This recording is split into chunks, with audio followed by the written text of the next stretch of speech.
Good morning भावांनो. काय आहे ना ओळख? असलीच पाहिजे. अच्छा. हा, आता तुम्ही विचार करत असाल की हा भाऊ अचानक का दिसला. 2-3 दिवस काही कुठं दारू पिऊन पडला होता काय? नाही, मी दारू अजिबात पित नाही. तर विषयच असा झाला होता की मला 2-3 दिवस संभाजीनगर सोडून पुण्याला जायला लागलं. नेमकं कशासाठी? तर चला थोडक्यात जाणून घेऊया. मला स्वतःला कुकाच्या ट्रेनिंगसाठी पुण्याला जायला लागलं 5 दिवसासाठी. समझ गया. आणि सगळ्यात विशेष म्हणजे आम्हाला जायचा टायमिंग हा सकाळी पहाटे 5 वाजताचा होता. त्यामुळे सकाळी लवकर उठलो आणि हा युनिफॉर्म नाही तर सिव्हिल ड्रेसवर जायचं होतं. मग काय, आता स्टॉपपर्यंत जायचं कसं? तर दीपकला उठवलं आणि निघालो गाडीवर पुलापाशी पोहोचलो.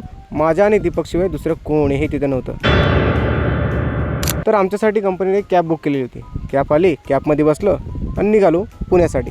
ट्रेनिंगच्या ठिकाणी पोहोचलो. गाडी आम्हाला सोडली आणि ती पळून गेली. म्हणजे काय, इथे थांबणार काय? तर ट्रेनिंगच्या ठिकाणी आम्ही पोहोचलो. आता तुम्ही विचार करत असाल, अरे जाताना तर माझ्याकडे सिव्हिल ड्रेस होता, पण आता युनिफॉर्म कसं काय? तर आम्ही गाडीमध्ये चेंज केला. ही गोष्ट आपल्यातच राहू द्या, बाहेर जाऊ दे नका. ठीक आहे. हां, आणि सगळ्यात मोठी गोष्ट, आम्ही तिथे ट्रेनिंगला गेलो होतो ना 5 दिवसासाठी.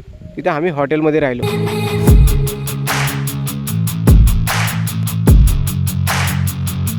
एक नंबर हॉटेल होतं. खूप मजा आली. तसे मी हॉटेलची काही व्हिडिओ माझ्या यूट्यूब चॅनलवरती टाकले आहेत. तर भेटूया चला नेक्स्ट ब्लॉगमध्ये, म्हणजे उद्याच्या ब्लॉगमध्ये.